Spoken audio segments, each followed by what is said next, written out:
29장 함께 고백하도록 하겠습니다.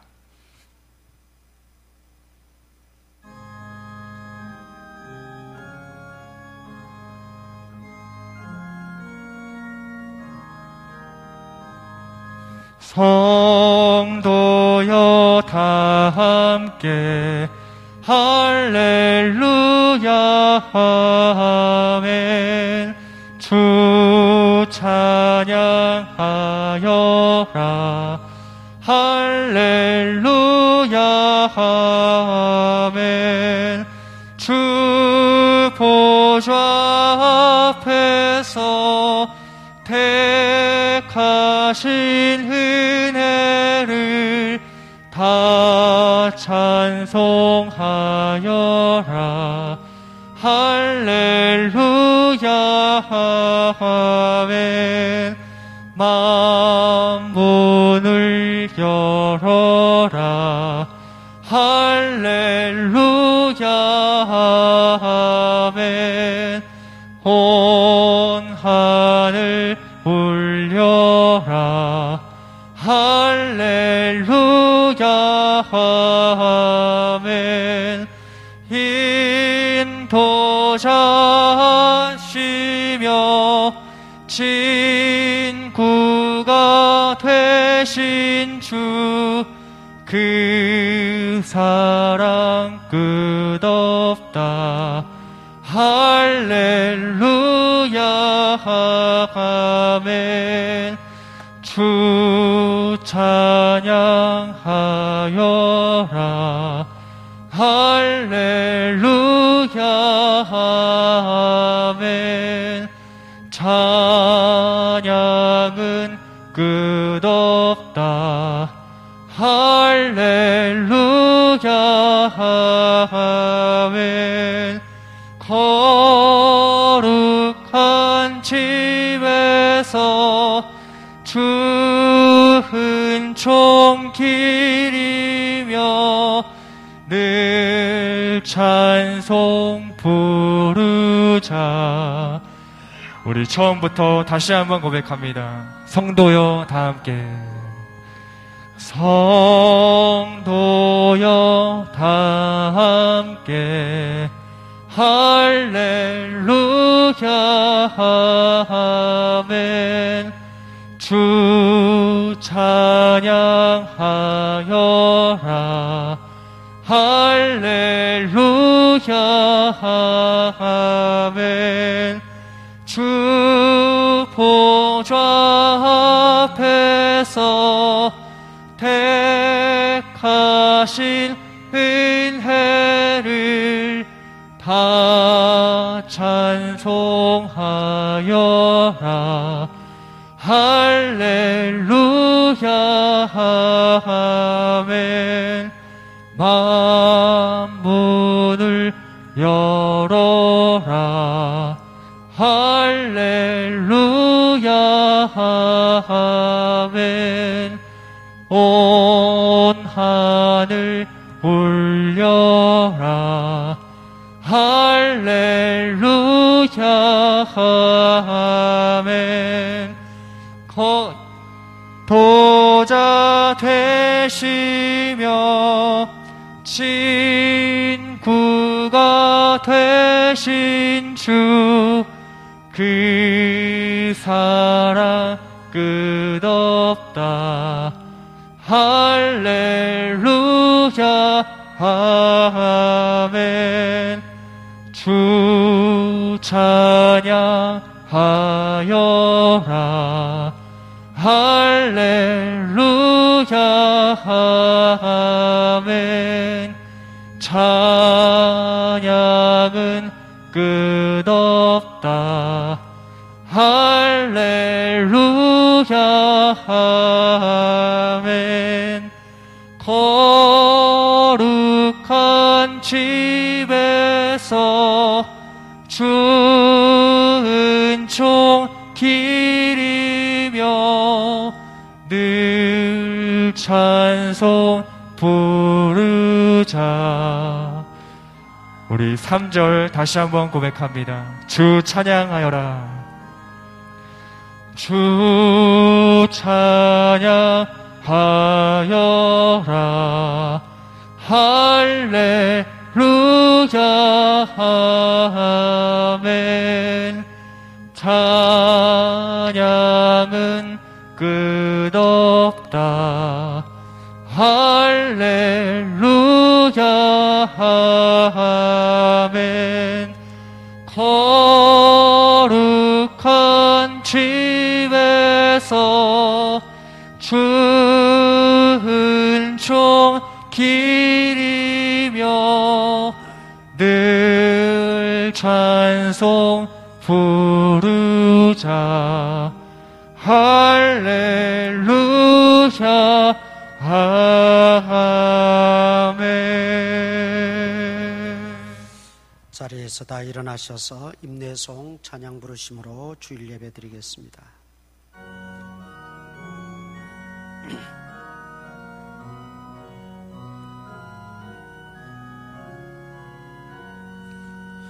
다 찬양하여라. 전능왕 창조의 주께 내오나 주 찬양. 평강과 구원의 주님. 성도들아 주 앞에 이제 나와 즐겁게 찬양하여라.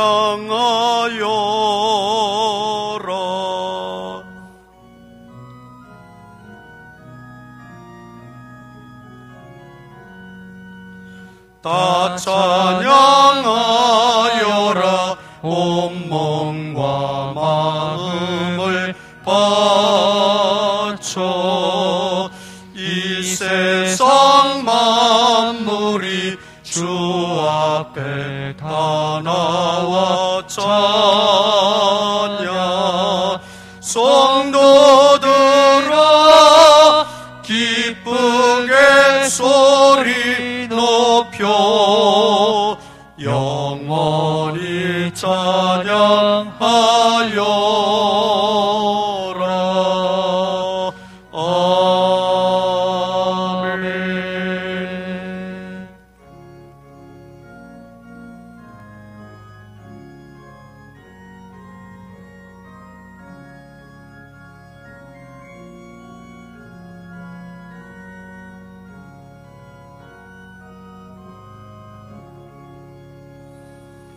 지난 한 주간 동안도 저희들을 보살펴 주셔서 은혜 가운데 지내게 하시다가 거룩한 날 주님의 전으로 인도하시고 예배하게 하시니 감사합니다.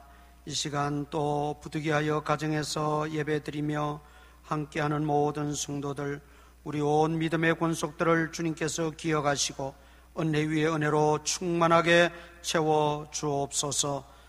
예배 시종을 주님께 의탁하오며 예수님 이름으로 기도드리옵나이다. 아멘.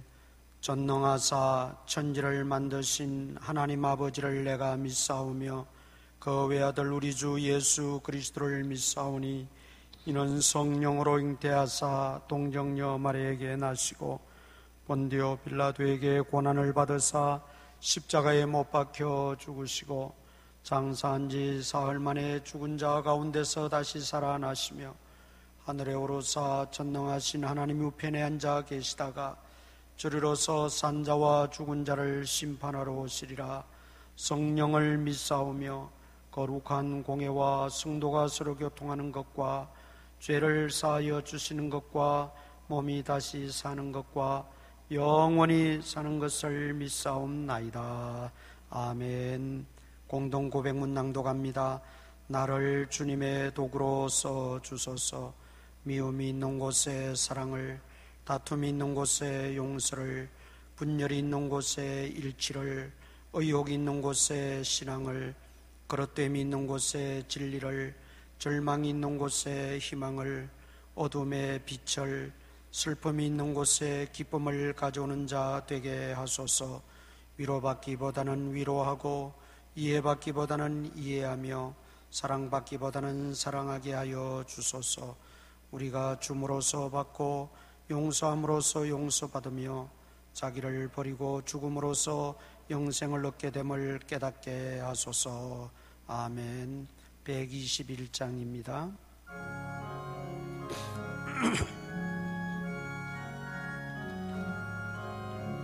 우리 구원하신 날 목자 영광 볼 때에 천사 찬송하는 말 예수 과연 나셨네. 우리 임금 우리 주 모두 함께 절하세. 예수 그리스도 우리 주 베들레헴에 나셨네.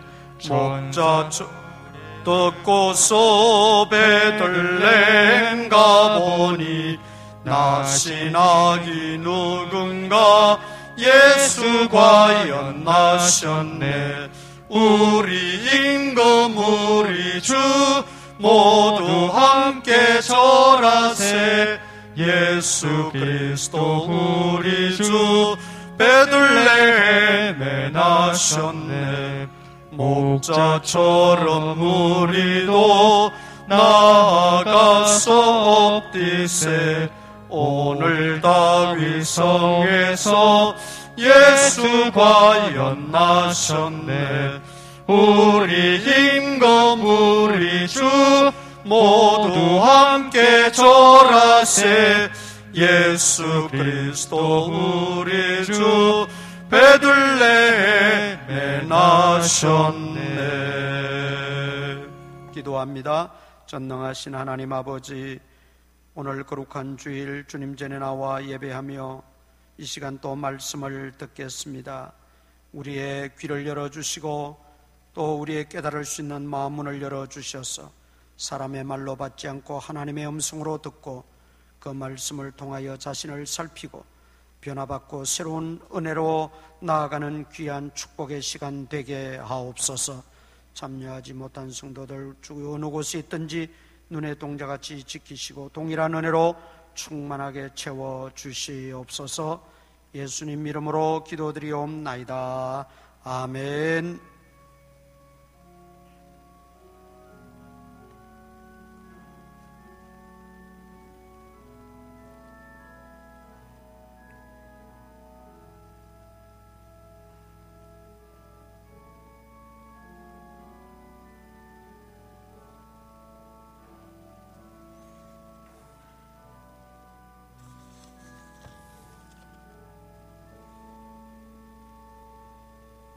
생일 감상금 드립니다. 예수님 함께하여 주심에 감사드립니다. 아버지 하나님 감사합니다. 우리 가정이 신앙의 명가가 되게 하여 주옵소서. 우리와 우리의 자녀들과 손자 손녀들이 영혼이 잘된 같이 범사가 잘되고 강건의 복을 주시고 자자손손 믿음으로 살아가게 하옵소서. 범사에 감사합니다. 하나님 아버지 감사합니다. 어느 누구보다도 주님을 사랑하는 자가 되게 하여 주시고 신앙과 인격이 아름답게 자라나 주님 앞에 귀하게 쓰임받는 거룩하고 지혜로운 믿음의 일꾼 되게 하옵소서. 하나님 감사드립니다. 교회 영적 부흥과 성령 충만함과 예배 간격을 통하여 인천복음화와 세계 선교화에 귀하게 쓰임받는 구원의 방주 되게 하옵소서. 모든 죄와 허물을 쌓으시고 화평을 주신 하나님 감사합니다. 범사에 감사합니다. 성도들과 함께 주님께 찬송하며 예배할 수 있는 은혜 주시니 감사합니다. 아버지 하나님, 오늘도 주님 앞에 나올 때에 빈손으로 나오지 않고 정성껏 예물 준비하여 바칩니다. 주님 기쁘게 받아주시고 우리의 믿음과 중심과 정성을 보시고 직장과 생업과 하는 모든 일 속에 하나님이 개입하시고 선한 목자 되어 주셔서 푸른 초장 쉴만한 물가로 인도하시고 물질적으로도 부족함이 없도록 하나님 채워주시옵소서. 모든 것이 하나님의 손에 달렸고 모든 것이 하나님에 의해서 움직여짐을 깨닫게 하시고 범사에 감사하며 살게 하시고 또 감사한 내용들 담아 기도의 소원을 담아 드리는 손길들 주께서 기억하시고 날마다 감사할 일들이 더욱더 넘쳐나게 하여 주시옵소서. 예수님 이름으로 기도드리옵나이다. 아멘. 창세기 3장 8절입니다.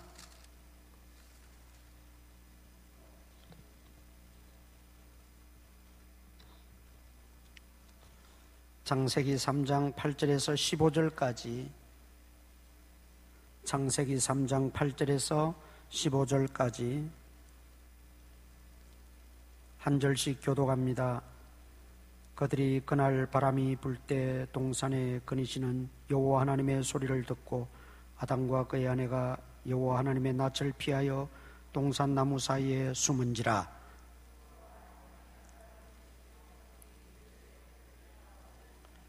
이르되 내가 동산에서 하나님의 소리를 듣고 내가 벗었으므로 두려워하여 숨었나이다.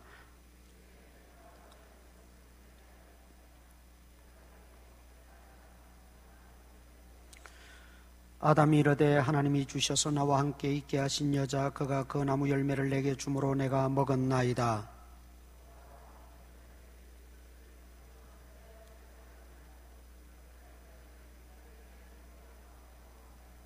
여호와 하나님이 뱀에게 이르시되 네가 이렇게 하였으니 네가 모든 가축들과 들의 모든 짐승보다 더욱 저주를 받아 배로 다니고 살아있는 동안 흙을 먹을지니라. 내가 너로 여자와 원수가 되게 하고 내 후손도 여자의 후손과 원수가 되게 하리니 여자의 후손은 내 머리를 상하게 할 것이요 너는 그의 발꿈치를 상하게 할 것이니라 하시고 아멘. 지난 주일에 뱀의 유혹을 받은, 즉 마귀의 유혹을 받은 아담과 하와가 따먹어서는 안 될 선악과를 따먹음으로 하나님의 말씀을 어기고 불순종하게 되었지요. 그 불순종하게 됨으로 말미암아 죄가 땅에 들어오게 되었습니다. 죄가 들어오기 전까지는 그들이 벗었으나 부끄러워하지 아니하였더라, 그렇게 기록하고 있어요. 그런데 마귀의 속삭임에 그만 넘어가서 선악과를 따먹고 나니 그들의 벗은 것이 부끄러워서 무화과 나무 잎 벌렸고 치마를 만들어 입었다, 그렇게 기록을 하고 있습니다. 원래 우리 인간은 하나님의 형상대로 지음을 받았다 그랬죠. 하나님의 형상대로 지음을 받았다는 것은 하나님의 어떤 외형적인 모습이 아니라 하나님이 가지고 계신 그 속성을 그대로 본받아 지음받았다는 뜻입니다. 하나님에게는 두 가지 속성이 있는데 우리 인간들이 취할 수 없는 불가항력적인 하나님만의 속성이 있어요. 그거는 영원하신 하나님, 우리는 유한하지요. 그리고 전지전능하신 하나님, 그리고 안 계신 곳 없이 다 계신 무소부재하신 하나님, 창조주 하나님, 이런 거는 우리가 지닐 수가 없어요. 그러나 하나님에게 있는 또 다른 우리가 취할 수 있고 우리가 하나님이 허락하셔서 가질 수 있는 속성들이 있어요. 그것은 하나님의 사랑, 하나님의 자비, 하나님의 의로우심, 하나님의 선하심, 하나님의 그 긍휼하심, 이런 것들은 우리가 다 하나님의 형상대로 지음을 받았어요.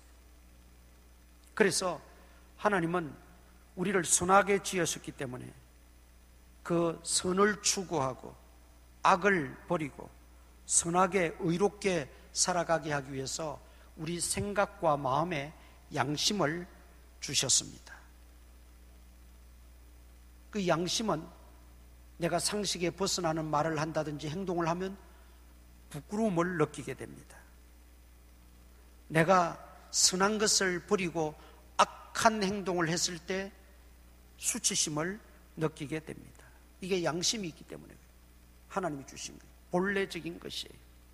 그러면 오늘 여기에 벗었으므로 부끄러워하지 아니했다는 것과 범죄한 이후에 선악과를 따먹고 결과적으로 벗은 것이 부끄러웠다는 것은 무엇을 의미하느냐?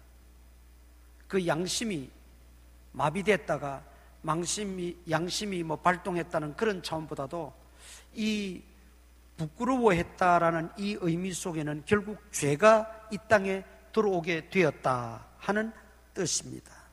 죄가 들어오게 되었다는 거예요. 죄가 들어오기 전에는 부끄러워하지 않았어요. 그러니까 부끄러워했다고 하는 이 말은 결국 죄가 들어왔다는 의미입니다.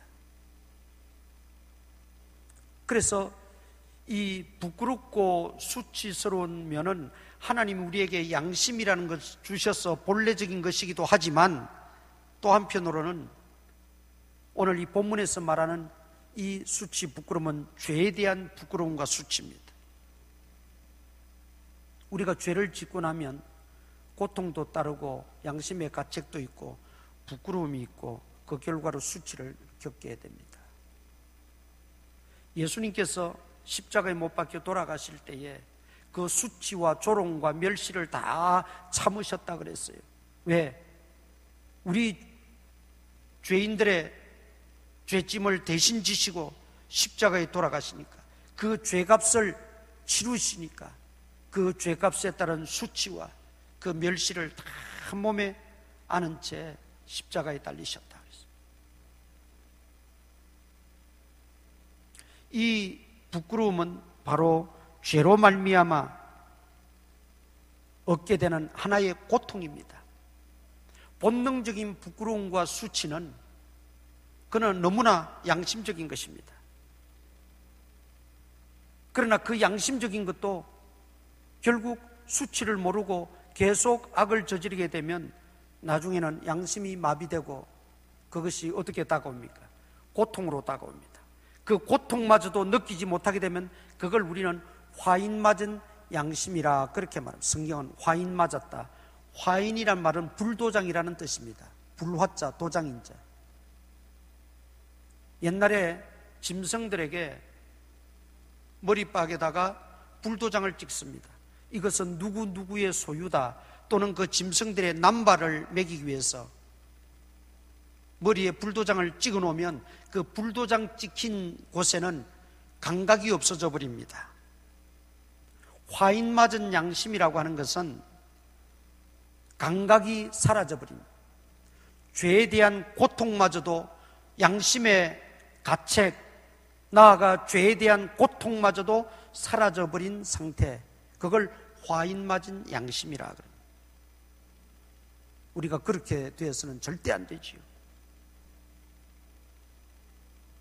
여기에 그들이 벗은 것을 부끄러워했다는 것은 죄가 들어오게 되니까 그것이 고통으로 다가오게 되었다는 말입니다. 나중에도 말씀드리겠습니다마는 하나님이 원래 인간을 창조하셨을 때 임신과 출산의 고통도 없었어요. 노동은 선한 것이고 귀한 것이지만 노동의 고통이 없었어요. 땀 흘리고 일하는 것, 이것에 어떤 고통이 없었어요. 그런데 죄가 들어옴으로 말미암아 그 고통이 첨가되어진 거예요. 그래서 오늘 여기에 아담과 하와가 벗었으나 부끄러워하지 않던 그들이 부끄러워하게 되었다. 결국 죄가 들어오게 되었다. 그리고 그 죄로 말미암아 양심의 고통을 겪게 되었다. 그 말입니다. 자, 그렇다면 양심의 고통을 겪게 되면 어떻게 해야 되겠습니까? 하나님 앞에 회개해야 되는 거예요. 하나님께 회개해야 되는데 그들은 회개할 생각을 하지를 않습니다. 오히려 어떻게 행동하느냐 하면 여호와의 낯을 피하려고 생각했습니다. 8절 보세요. 그들이 그날 바람이 불 때 동산에 거니시는 여호와 하나님의 소리를 듣고 그 여호와 하나님의 소리를 듣고 아담과 그의 아내가 여호와 하나님의 낯을 피하여 동산 나무에 숨었다.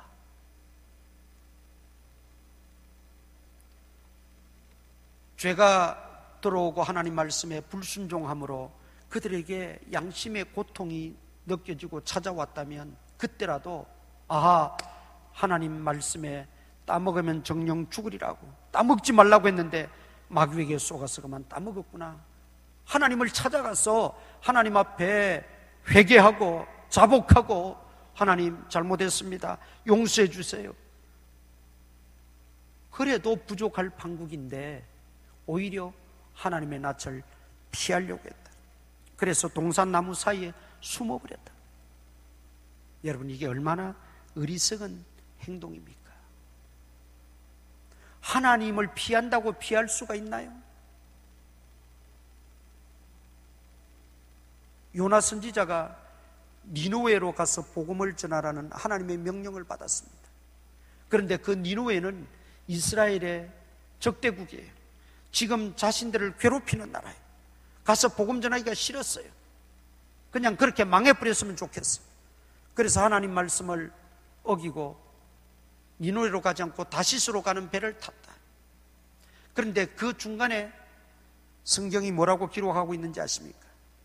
요나가 여호와의 낯을 피하여 다시스로 갔더라 그랬어요. 여호와의 낯을 피하여 다시스로 가는 배를 탔다는 거지요. 다시스로 가기만 하면 여호와의 낯을 피할 줄 알았어요. 여호와의 간섭이 없을 줄 알았어요. 근데 그게 큰 착각이었죠. 인생이 어떻게 여호와를 피할 수 있습니까? 시편 139편 7절을 찾아보십시오.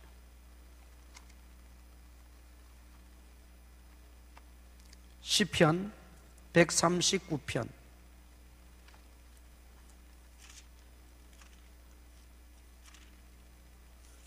7절부터 10절까지 다 같이 읽으십시다. 시편 139편 7절에서 10절까지 시작. 내가 주의 영을 떠나 어디로 가며 주의 앞에서 어디로 피하리이까? 내가 하늘에 올라갈지라도 거기 계시며 수월에 내 자리를 펼지라도 거기 계시니이다. 내가 새벽 날개를 치며 바다 끝에 가서 거주할지라도 거기서도 주의 손이 나를 인도하시며 주의 오른손이 나를 붙드시리이다. 어디 간들 어디로 피한들 인생이 하나님을 피할 수가 있단 말입니다. 피할 수가 없어요. 우리 하나님은 무소부재하신 하나님, 안 계신 곳 없이 다 계신 하나님이십니다.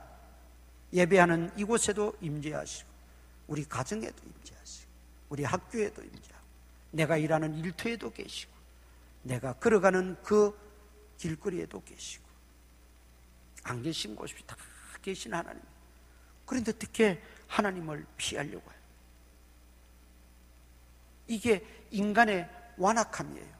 아니, 그 시간에 하나님 앞에 나아가서 하나님을 찾아서 정말 회개할 생각을 했으면 역사는 달라졌을 거예요. 하나님 앞에 진심으로 회개했으면. 그런데 회개는 하지 않고 오히려 하나님의 얼굴을 피하려고 했다는 거예요. 그리고 동산 중앙에 숨어 있었어요. 그러니까 하나님이 직접 찾아오셨어요. 9절 보십시다. 오늘 창세기 3장 9절. 여호와 하나님이 아담을 부르시며 그에게 이르시되 네가 어디 있느냐? 아담아, 네가 어디 있느냐? 하나님이 직접 찾아오셔서 부르시고 계신 거예요. 순서가 바뀐 거예요. 아담과 하와가 범죄했으니 죽을 죄를 지었습니다 하고 먼저 찾아가서 회개하고 하나님의 용서를 구해야 마땅한데 오히려 하나님의 낯을 피하면 될 줄 알고 넘어갈 줄 알고, 그런데 하나님은 아담에게 찾아와서 네가 어디 있느냐고 물으십니다. 찾으십니다. 여러분, 그때라도 회개했으면 되는 거예요. 하나님이 기회를 주시는 거거든요. 하나님이 진노하시기 전에 항상 회개할 기회를 주세요.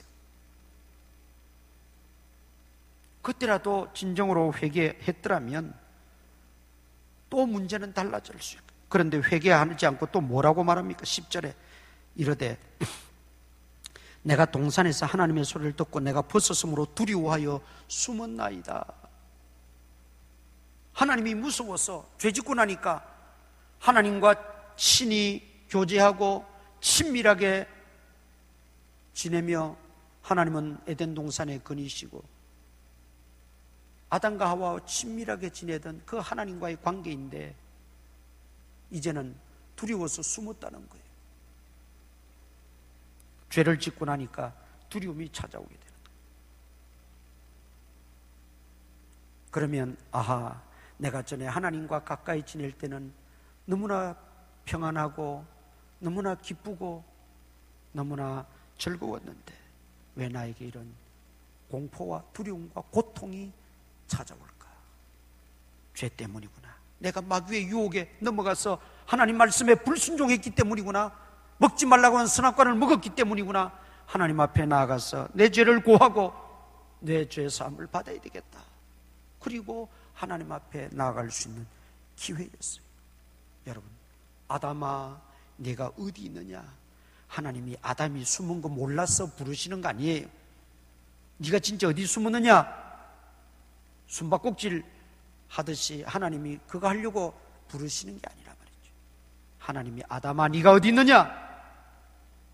이것은 지금이라도 회개하라는 말이에요. 지금이라도 내 앞에 나와서 회개하라는 말이에요. 회개의 기회를 주시는 하나님이셨어요. 그런데 엉뚱한 소리예요. 회개는커녕 내가 벗어섬으로 두려워하여 숨었나이다. 또 한 번의 회개 기회를 놓치고 마른 겁니다. 그러니까 하나님이 뭐라고 말씀하죠? 11절에 이러시되 누가 너희의 벗어섬을 네게 일렀느냐? 내가 네게 먹지 말라 명한 그 나무 열매를 네가 먹었느냐? 하나님이 이제는 직접적으로 파고 들어가시는 거예요. 회개하기를 기다렸어도 아담과 하와가 회개를 하지 않으니까 이제는 바로 지적하는 거예요. 먹지 말라고 한 선악과를 네가 따먹었느냐? 하나님이 따먹었는 거 모르십니까? 다 아세요. 계속해서 하나님은 그 오래 참으심과 긍휼하심과 그 크신 사랑으로 인하여 아담과 하와가 진정으로 회개하고 돌아오기를 원하시는 거예요. 먹지 말라고 한 선악과를 따먹었느냐? 그러면 가슴이 그냥 벌렁벌렁 해야 되지 않겠어요? 견딜 수 없을 만큼 그렇게 돼서 하나님 앞에 고하고 자복해야 합당하지 않겠습니까? 하나님이 이렇게 직접적으로 말씀하시는데 다 아시는 하나님께서 마치 모르는 것처럼 이렇게 말씀하실 때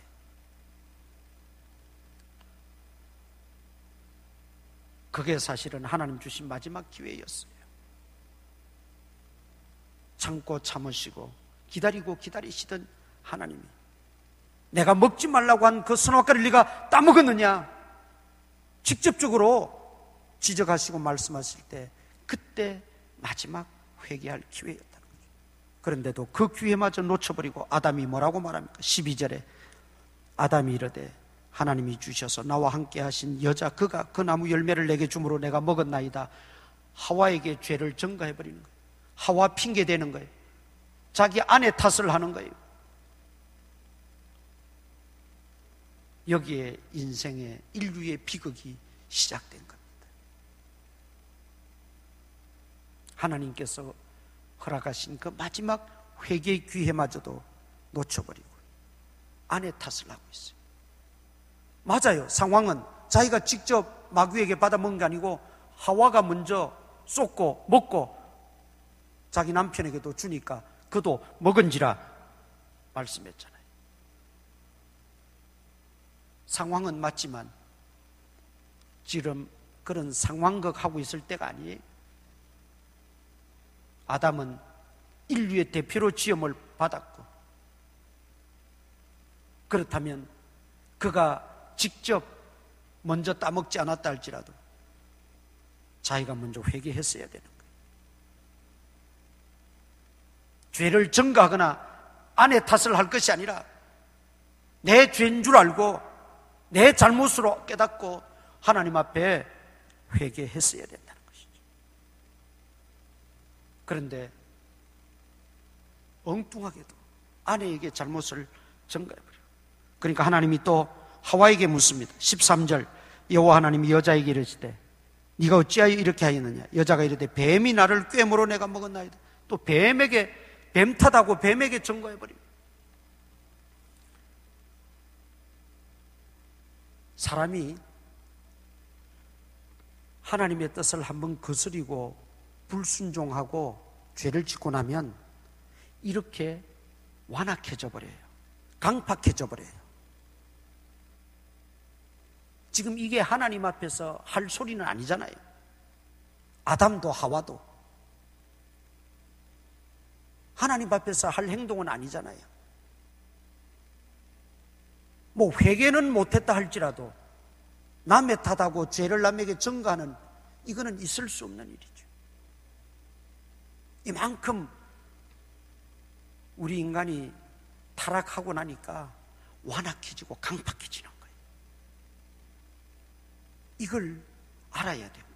우리 자신이 나는 설마 그렇게까지는 아니야, 나는 그렇게까지는 안 돼, 그건 착각입니다. 인생이 하나님 앞에서 정말 순종함으로 바로 서지 않으면, 말씀 위에 우리가 바로 서 있지 않으면 똑같아요. 아담과 하와 같은 그 완악하고 강팍한 모습들이 다 우리에게도 있는 겁니다. 그 뱀에게 또 전가하고 말았어요. 끝내 회개하지 않았다는 것이죠. 로마서에서 사도 바울은 이 내용을 종합해서 이렇게 설명을 합니다. 첫째 아담, 그 우리의 인류의 시조 첫째 아담은 불순종함으로, 하나님의 뜻과 의에 불순종함으로 죄를 끌어오게 되었고, 그 죄의 결과 사망에 이르게 되었으나, 둘째 아담이신 예수 그리스도는 죽기까지 복종하심으로 우리 죄를 사하시고 우리를 죄에서 건지시고 우리의 구원의 주님이 되셨다고 말합니다. 불순종의 결과는 죽음이었어요. 사망이었어요. 그러나 살기 위해서는, 생명을 얻기 위해서는 우리는 순종의 자리로 나와야 됩니다. 그러면 먼저 우리는 하나님 앞에 회개의 과정이 필요합니다. 회개의 과정이 필요해요. 우리는 다 불순종의 아들들이고 진노의 자녀들이다 그랬어요. 그렇다면 하나님 앞에 우리의 모든 죄를 있는 그대로 자백하고 진실로 회개하는 회개자가 먼저 돼야 합니다. 우리는 다 예배자로 부름을 받았습니다. 예배자로 부름을 받았다고 하는 그 속에는 회개가 내포되어져 있습니다. 그렇다면 구원을 얻는 회개, 그거는 우리 회심이라 그럽니다. 그것은 성령의 은혜로 단번에 이루어지지만 우리는 매일매일 매주 우리 일생을 방학도 없이 휴가도 없이 예배드리는 예배자들입니다. 그렇다면 예배자로서 그 예배가 하나님 앞에 상달되어지고 합당한 예배, 하나님이 기뻐 받으시는 예배가 되기 위해서는 우리는 회개의 삶이 필요하고 회개자라고 하는 것이 전제되어져야 된다는 것입니다. 우리는 이 회개해야 될 것들을 자꾸 남에게 전가하고 남 탓하고 변명하고 끝내 회개치 못합니다. 그것은 결국 죽는 길이고 망하는 길입니다. 하나님 앞에 우리가 진실로 회개자로서 세워져야 합니다. 가끔 말씀드렸습니다마는 사울 왕과 다윗 왕의 차이가 뭡니까? 외형적으로나 스펙적으로 보면 다윗보다도 사울 왕이 훨씬 탁월하고 우월합니다. 집안으로 보나 배경으로 보나 외모로 보나. 그런데 사실 결과는 그렇지 않았어요. 하나님이 아말렉을 칠 때 다 죽이라, 살아있는 생명은 다 죽이라고 하나님이 명령하셨어요. 그러면 죽였어야죠. 가져오지 말았어야죠. 그런데 살찐 소가 눈에 들어왔어요. 저거 가져가서 번제도 드리고 또 우리 양식도 하고 우리 농사에도 사용하면 좋겠거니 하고 다 죽이지 않고 살려서 끌고 왔어요. 그걸 알고 사무엘 선지자가 가서 강력하게 이야기합니다. 왜 하나님 말씀을 어겼습니까? 그러니까 변명을 하지요. 하나님 앞에 번제 드리면 얼마나 좋습니까? 이 살찐 소로 하나님 앞에 제사 드리면 하나님이 얼마나 기뻐하시겠습니까? 좋은 게 좋은 것 아닙니까? 그러나 끝내 회개하지 않았어요. 핑계대고 변명하고 사무엘 선지자가 그렇게 이야기함에도 회개하지 않았어요. 그래서 하나님이 사무엘 선지자를 통해서 뭐라고 말씀하세요? 순종이 제사보다 낫다 그랬어요. 여러분, 제사가 필요 없다거나 제사가 뭐 약하다거나 제사 무용론을 말하는 게 아니에요. 그 순간 그 말씀은 불순종하는 그 사울왕의 죄악이 얼마나 큰가를 그렇게 하나님 표현하시는 거예요. 결국 하나님은 뭐라고 나중에 말씀하세요? 내가 사울왕 세운 걸 후회한다고 하실 정도로 사울왕은 버림받고 말았어요. 불순종할 수 있어요. 넘어질 수 있어요. 그러나 정말 진심으로 하나님 앞에 엎드려 회개한다면 그때 사울왕이 사무엘 선지자의 말을 듣고 회개했더라면 하나님은 용납하셨을 거예요. 다윗은 보세요. 우리의 아내를 범하고 나단 선지자가 찾아왔을 때 그 사실을 이야기했을 때 그는 변명하지 않았어요. 다른 말 하지 않았어요. 바로 무릎 꿇고 그는 하나님 앞에 통해 자복하면서 회개했어요. 그 회개한 내용들이 시편에도 여러 군데 기록으로 남아있어요. 하나님은 그 진심으로 회개하는 다윗의 마음을 받으신 거예요. 여러분, 인간이 볼 때 누가 더 큰 죄인이고 누가 더 작은 죄인이고 누가 죄가 더 많고 누가 더 죄가 적고 그것이지, 하나님 보실 때는 어떻게 했어요? 하나님 보실 때 그게 뭐 얼마나 차이가 나겠어요? 똑같은 죄인이지. 그래서 의인은 없나니 하나도 없다는 거예요. 하나님이 보실 때는 다 죄인이라는 거예요. 죄인인 것 아십니다. 우리가 연약한 것도 압니다. 때로는 우리가 완악하고 강팍한 것도 하나님 다 아세요. 그럼에도 불구하고 진심으로 회개할 때 하나님은 또 하나님의 그 넓으신 사랑과 긍휼하심과 자비하심으로 또 우리를 용납하시는 거예요. 진심으로 회개할 때. 그런데 오늘 아담과 하와 속에서는 그 회개가 없다는 거예요. 이것이 비극의 시작이고 이게 불행의 시초였어요. 오늘 우리 인생을, 우리 신앙생활을 멍들게 하고 비참하게 하는 것은 뭐냐?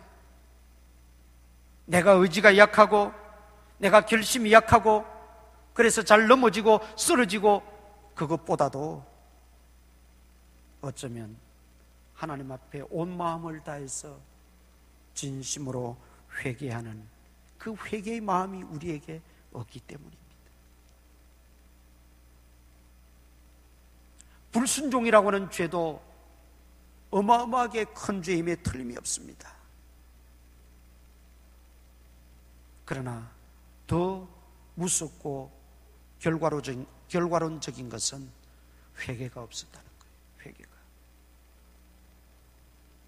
오늘 그런 측면에서 여러분, 불순종은 사망의 길이고 순종은 생명의 길입니다.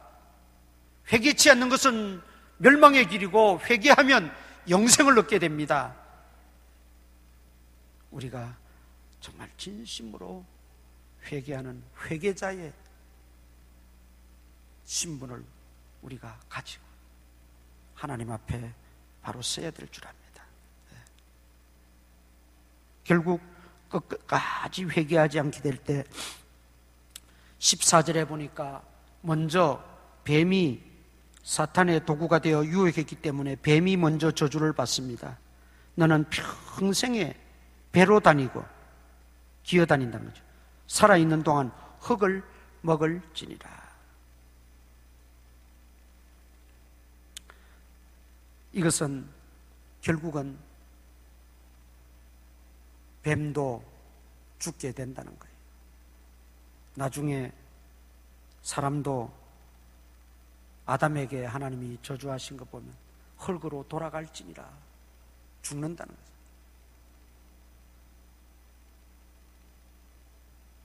범죄의 결과로 죽음이 찾아오게 돼요. 사망이 오게 된 거예요. 그래서 성경은 우리를 허물과 죄로 죽었던 존재들이라고 말해요.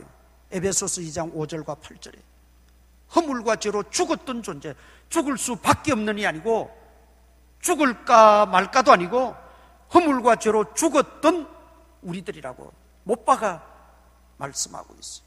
그럼 죽었던 우리가 스스로 살아날 수 있나요? 내 힘으로 살릴 수 있나요?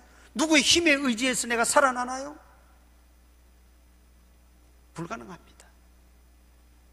오직 생명의 주인 되시는 하나님만이 죽었던 나를 살릴 수 있습니다. 바로 그분이 예수 그리스도세요.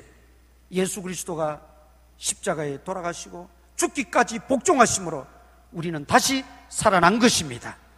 영생을 얻게 된 것입니다. 생명을 얻게 된 것입니다. 불순종 사망의 길이요, 순종은 생명의 길. 회개치 않는 것은 멸망의 길이요, 회개하면 영생의 길입니다. 그러므로 여러분, 회개의 기회를 놓쳐서는 안 돼. 하나님은 끝까지 참고 기다리시는. 당자가 집을 나갔을 때 아버지를 보세요. 그 아버지는 곧 우리를 기다리시고 끝까지 참으시는, 용납하시는 하나님 아버지를 대신하고 있어요.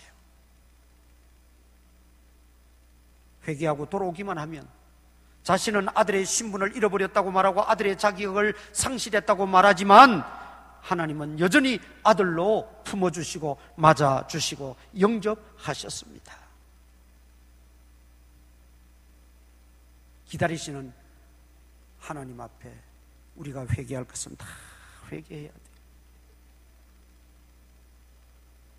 더 이상 회개를 미루거나 그 회개를 마다하게 되면 내 심령은 점점 더 강팍해져 가는 거예요.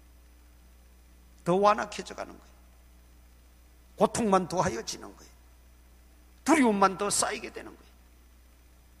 그래서 오늘 우리가 기억해야 될 것은 불순종의 결과가 얼마나 무섭다는 걸 알고 우리가 순종의 삶을 살아야 되고, 동시에 불순종하고 혹시 넘어지고 우리가 범죄했다 할지라도 진심으로 회개하는 그 시간, 그 모습이 우리에게 꼭 필요하다는 것입니다. 우리를 믿음의 사람들이라고 말합니다.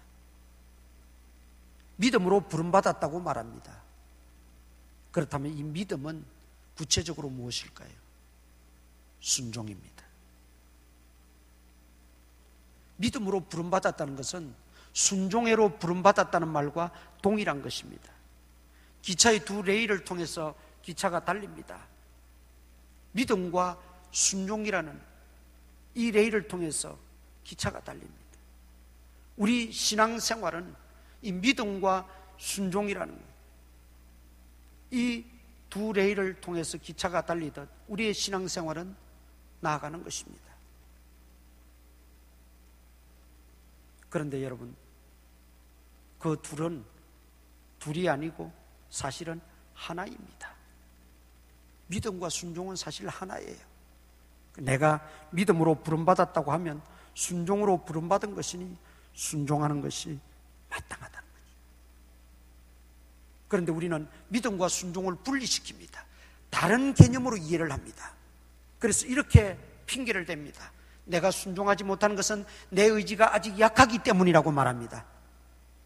여러분, 착각입니다. 그렇지 않습니다. 내 믿음을 점검해 봐야 됩니다. 내 믿음이 분명한가 진실한가를 살펴야 될 문제지 내 의지로 핑계대거나 변명 삼을 일이 아닙니다. 믿음과 순종은 둘이 아니고 하나이기 때문이죠. 결국 마귀에게 쏟고 마귀의 말에 더 귀를 기울인 나머지 아담과 하와는 하나님의 말씀에 등한히하고 무시해버린 거예요. 여러분 속에 하나님 말씀이 살아있는가? 각종 인간의 말들, 환경의 말들, 여기저기 주변의 말들이 더 우세한가? 하나님 말씀을 따라가면 사는 것이고 사람 말 따라가면 멸망하는 것이에요. 하나님 말씀에 따라가는 자는 순종할 수밖에 없고 사람의 말, 마귀의 말에 귀를 기울이면 불순종할 수밖에 없고 그러면 그것이 내 의지가 아니라 내가 과연 하나님을 온전히 신뢰하고 하나님을 경외하고 있는가의 문제, 믿음의 문제라는 거죠. 그래서 불순종은 죄입니다. 그러나 그 죄를 우리는 정말 심상히 여기고 철저하게 진심으로 회개하는 회개자들이 또한 되어야 된다는 거예요. 회개를 밥 먹듯이 하면서 습관화 그렇게 하는 것은 하나님을 만홀히 여기는 죄, 하나님을 망령되이 일컫는 죄라 그랬습니다. 하나님을 망령되이 일컫지 않으면서 우리가 진심으로 회개하는 회개자가 다 될 수 있기를 축원합니다. 그 다음 하나님께서는 이제 그 죄의 결과로 어떻게 됩니까? 뱀에게는 기어다니고 평생 동안 흙을 먹었고 고통을 당하고 결국 너도 죽고 만다는 것입니다. 그리고 또 한 가지 이야기합니다. 15절 보겠습니다. 내가 너로 여자와 원수가 되게 하고 내 후손도 여자의 후손과 원수가 되게 하리니 여자의 후손은 내 머리를 상하게 할 것이요 너는 그의 발꿈치를 상하게 할 것이라. 자, 이게 마귀에게 하나님이 저주를 내리는 겁니다. 여자의 후손과 원수가 되게 한다. 여자와 원수가 되게 하고 여자의 후손과 원수가 되게 한다. 우리는 아담 이후의 모든 인류는 아담의 후손입니다. 남자의 후손입니다. 여자의 후손이 아닙니다. 아담의 후손이, 남자의 후손이. 그런데 여기는 여자의 후손이라 그랬어요. 여자의 후손은 유일하게 예수 그리스도밖에 없습니다. 성령으로 잉태하셨으니까. 아담의 씨가 아닙니다. 성령으로 잉태하여 동정녀 마리아의 몸을 빌려 탄생하신 그분이 여자의 후손입니다. 그 예수 그리스도와 사탄 마귀가 원수가 된다는 거예요. 그리고 여자의 후손은 내 머리를 상하게 할 것이고 너는 그의 발꿈치를 상하게 한다. 뱀이 주로 물면 발꿈치를 물잖아요. 이걸 뭘 말합니까? 영적인 전쟁. 이제 예수님이 재림하셔서 심판주로 오셔서 제일 먼저 사탄 마귀를 잡아 오게 저 무지경에 결박시켜서 영원토록 고통을 받고 저주받도록 하는 그 시간까지는 사탄의 세력, 그리스도의 세력이 날마다 충돌하고 대적하고 싸우고 영적인 전쟁이 일어난다는 것입니다. 그래서 사탄은 지금도 아담과 하와를 미혹하여 넘어뜨린 것처럼 믿는 자들을 미혹하고 넘어뜨리기 위해서 우는 사자같이 살피고 덤벼든다 그랬어요.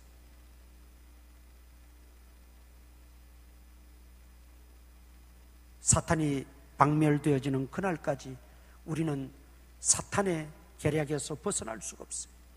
환경을 통해서, 사람을 통해서, 생각을 통해서, 탐심을 통해서, 이런저런 것들을 통해서 사탄은 우리를 미혹하고 늘 유혹하는 거예요. 그때 그 사탄을 이길 수 있는 힘은 예수 그리스도의 이름밖에 없습니다. 예수 그리스도의 이름으로 물리치고 예수 그리스도 십자가 보혈의 능력으로 물리치시기를 바랍니다. 예수 그리스도의 이름만이 사탄을 물리칠 수가 있어요. 왜? 여자의 후손과 원수가 되게 하리니 여자의 후손은 내 머리를 상하게 할 것이요. 이기는 길은 예수 그리스도의 이름밖에 없습니다. 예수 그리스도의 능력밖에 없습니다. 보혈의 능력밖에 없습니다. 그래서 우리는 예수 그리스도로 말씀으로 무장해야 되는 거예요. 그리고 여자에게는 어떤 또 저주가 있었습니까? 16절에 또 여자에게 이르시되 내가 네게 임신하는 고통을 크게 더하리니 네가 수고하고 자식을 낳을 것이며. 여러분, 임신과 출산은 처음에는 고통이 없었어요. 그야말로 즐거움이고 편안이고 기쁨이었어요. 그런데 범죄한 이후에 거기에 고통이 더하여졌다는 거예요. 남자도 마찬가지입니다. 남자에게는 어떤 고통이 더합니까? 17절 아담에게 이르시되 네가 네 아내의 말을 듣고 내가 네게 먹지 말란 나무의 열매를 먹었은즉 땅은 너로 말미암아 저주를 받고 너는 내 평생에 수고하여야 그 소산을 먹으리라. 수고가 추가된 거예요. 이것은 고통입니다. 시편 90편에서 모세가 이렇게 말하지요. 우리 인생이 70이요 강건하면 80이라도 그 인생의 자랑은 수고와 슬픔 뿐입니다. 그 수고는 고통을 말하는 거예요. 노동 그 자체가 처음에는 즐겁고 너무 좋은 것이었어요. 그런데 그 노동에 하나님이 고통을 첨가시켜 주셨습니다. 범죄의 결과 때문에. 임신과 출산에도 고통이 따랐고 노동에도 고통이 따랐어요. 그리고 18절 보세요. 땅이 내게 가시덤불과 은근기를 낼 것이라. 네가 먹을 것은 밭의 채소인즉 네가 흙으로 돌아갈 때까지, 죽을 때까지 말이죠, 얼굴에 땀을 흘려야 먹을 것을 먹으리니 네가 그것에서 취함을 입었습니다. 너는 흙이니 흙으로 돌아갈 것이니라. 결국 사망이 오게 되었고 그 사망에 이르기까지 사는 동안, 우리 일생 몇 년을 살든지 사는 동안 뭐가 생긴다 그랬어요? 가시덤불과 은근키를 낼 것이라 그랬어요. 가시덤불과 은근키는 농사 짓는데 아주 해로운 것들입니다. 결실하지 못하게 하고 열매를 맺지 못하게 하고 그 뿌리들이 엉키고 슬켜서 곡식에게 그 식물에, 그 나무에 돌아가야 될 영양분들을 다 빼앗아 먹어버리고 자기들은 열매도 맺지 못하면서 가시나 내고 가시덤불이나 만들면서, 이것은 우리 삶의 인생의 많은 염려와 걱정과 고통과 수고, 그것을 의미하는 겁니다. 범죄한 이후에 이런 고통들이 우리에게 찾아왔어요. 그렇다면 여러분, 이런 수고와 슬픔뿐인 세상을 우리가 살아가고 있습니다. 잘 들으셔야 돼요. 내가 좀 부자가 되고 좀 돈을 좀 많이 벌겠다, 조금 덜 수고합니다. 분명히 돈이 많으면 편리한 거는 있지요. 내가 먹고 싶을 때 먹어도 되고 사고 싶은 거 사도 되고, 내가 덜 좀 수고할 수는 있어요. 그러나 그것이 근본적인 해결은 될 수가 없어요. 이 땅에서는 그 무엇으로도 인생에게 다가오는 그 수고와 고통과 가시 덤불과 은근기는 없앨 수가 없어요. 이 땅에 사는 동안에는 수고와 슬픔뿐이라 그랬어요. 그렇다면 왜 지금 이 말씀을 드리냐 하면, 그래서 우리 그리스도인들의 소망은 이 땅이 아니고 천국에 두어야 된다는 겁니다. 천국에 두어야 돼요. 여러분, 이게 좀 깨달아지기를 바랍니다.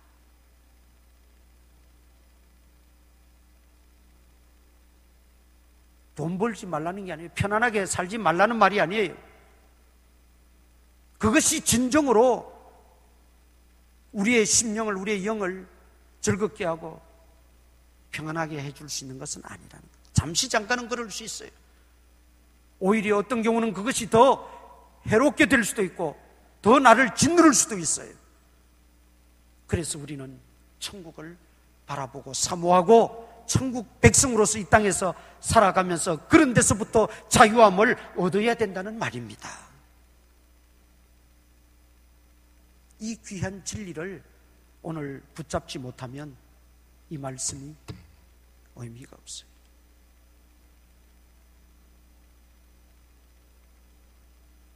우리는 조금 극단적으로 이야기하면 내가 더 잘 살아보고 더 나은 또는 더 큰 부자가 되어보려고 노력하면 노력할수록 더 큰 수고를 하는 겁니다. 더 큰 슬픔을 느끼고 깨닫는 겁니다. 더 많은 고통을 감내해야만 합니다. 그런 속에서 우리가 그러면 자포자기하고 살 거냐? 그게 아니라 거지. 우리 믿는 자들에게는 영원한 생명, 영원한 하나님 나라를 우리에게 주셨으니 얼마나 감사합니까? 얼마나 귀하고 복된 일이에요. 그 넷에 대한 소망도 없었다면 예수 믿는 사람들이 제일 불쌍한 사람들이에요. 제가 더 불쌍한 사람이에요. 그걸 떠들고 있으니, 말도 안 되는 걸 떠들고 있으니 얼마나 불쌍한 존재. 그런데 우리는 불쌍한 존재가 아니에요. 우리를 위해서 예비하신 그 천국을 우리가 기억하고 소망하고 그 천국 백성답게 이 땅에서 어떻게 살아야 될 것인가를 우리가 붙잡고만 산다면 물론 수고가 있어요. 고통이 따라요. 삶 앞에, 우리 인생 앞에 가시덤불이 생기고 엉겅기가 나와요. 그러나 그 속에서, 고통 속에서 얻는 기쁨이 있고 수고 속에서 얻는 즐거움이 있습니다. 그게 그리스도께서 우리에게 주시는 진정한 기쁨과 평안이에요. 그걸 우리가 누리며 산다면 이곳이 천국이고, 그런데 그 사실을 모른 채 그저 수고하고 그저 땀만 흘리고 그저 노력만 하고 그저 이 땅에서만 어떻게 편안하게, 그것이 진정한 목적이 되고 그런 삶을 살게 되면 그 수고와 슬픔은 더 깊어질 뿐입니다. 마지막으로 21절 보십시다. 우리 읽진 않았는데 3장 21절 다 같이 읽으십시다. 시작. 여호와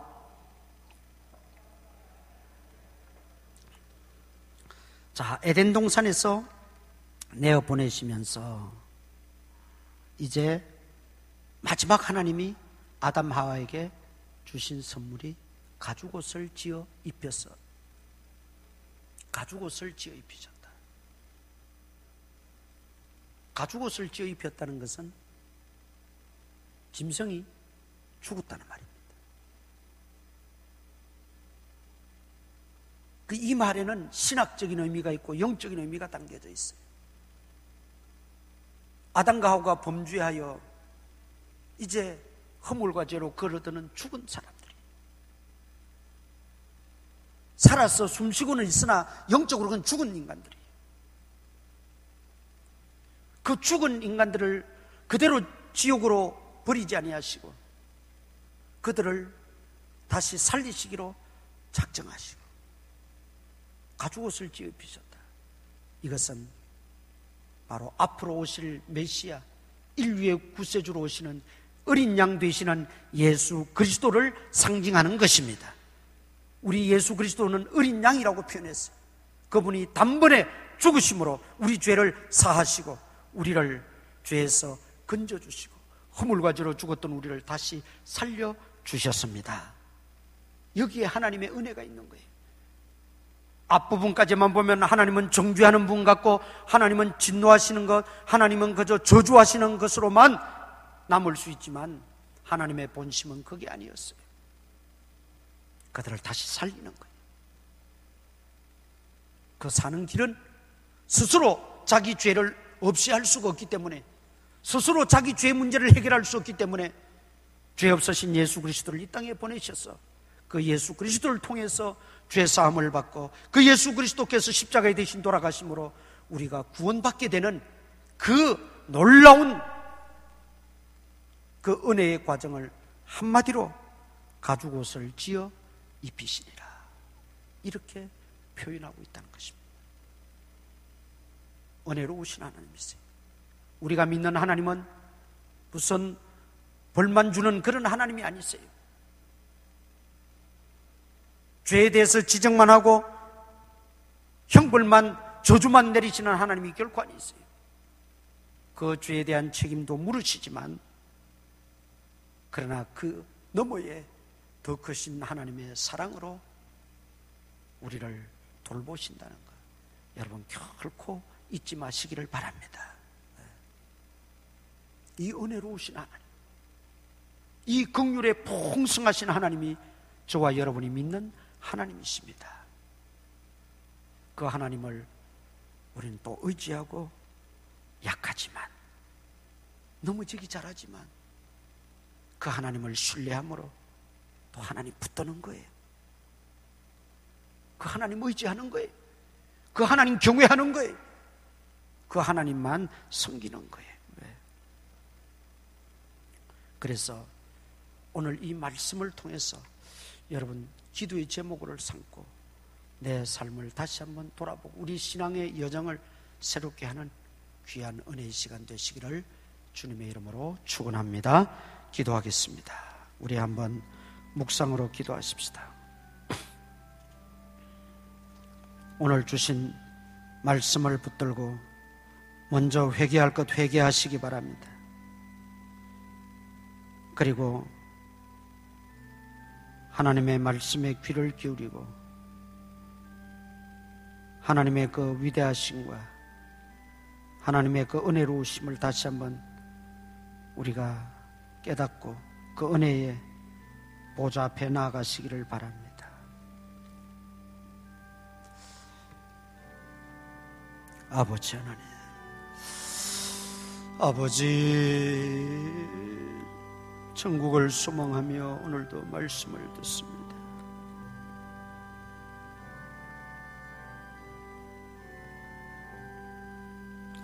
아버지 주여,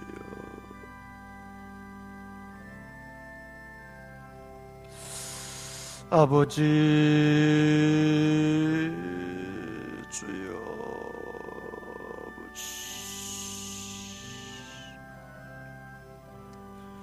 주님 용서해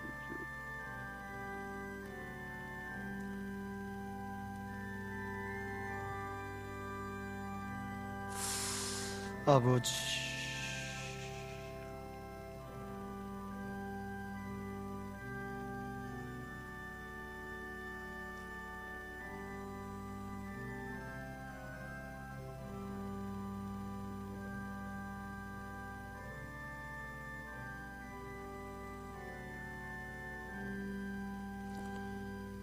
전능하신 아버지 하나님, 천지 만물을 창조하시고 태초에 인간을 지으시고 그 인간을 통하여 영광 받으시기를 원하시고 찬양 받으시기를 원하셨지만 인생의 탐욕과 인간의 불순종으로 말미암아 하나님을 거역하고 범죄하는 자리에 빠짐으로 비참한 존재가 되어 우리가 허물과 죄로 죽었던 존재들로 전락해버렸지만 하나님의 그 크신 사랑과 은총으로 예수 그리스도를 이 땅에 보내주시고 천국을 우리에게 소망 가운데 주시고 다시금 우리에게 영원한 생명 주신 것 감사합니다.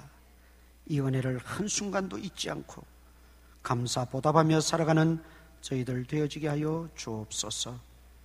예수님 이름으로 기도드리옵나이다. 아멘. 오늘 우리 교회 등록하시는 분 계십니다. 그동안 오랫동안 나오셨는데 등록 시간을 가지지 못하다가 오늘 등록합니다. 우리 전도부에서 전도하셨는데 이문희지 앞으로 잠시 나오셨습니다. 장영동에 사시는데 우리 교회에서 선물 성경 찬송 합본 전달하도록 하겠습니다. 전달하고 들어갈 때 큰 박수로 환영해 주시면 고맙겠습니다.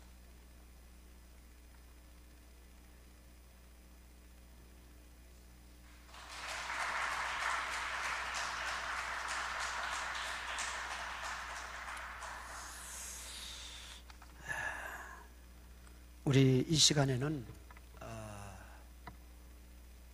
사사분기 재직회 보고 좀 받으시고 이어서 예결산 감사 보고 받으시고 예결산에 대한 보고 받고 마치도록 하겠습니다. 우리가 한 가지 좀 전제하고 양해 말씀드리는 것은 잘 아시다시피 시국이 이렇다 보니까 우리 예산에 많이 못 미치는 수입이 되었습니다. 헌금이 아무래도 많이 줄지요.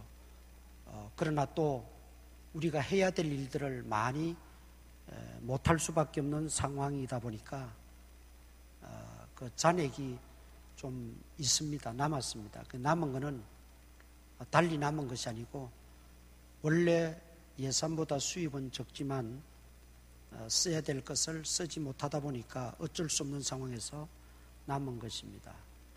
그렇게 이해를 좀 먼저 해 주시기를 바라고, 우리 위에 어떻게 좀 쏠 수 있나요? 보고할 거? 마이크 여기 좀 하나.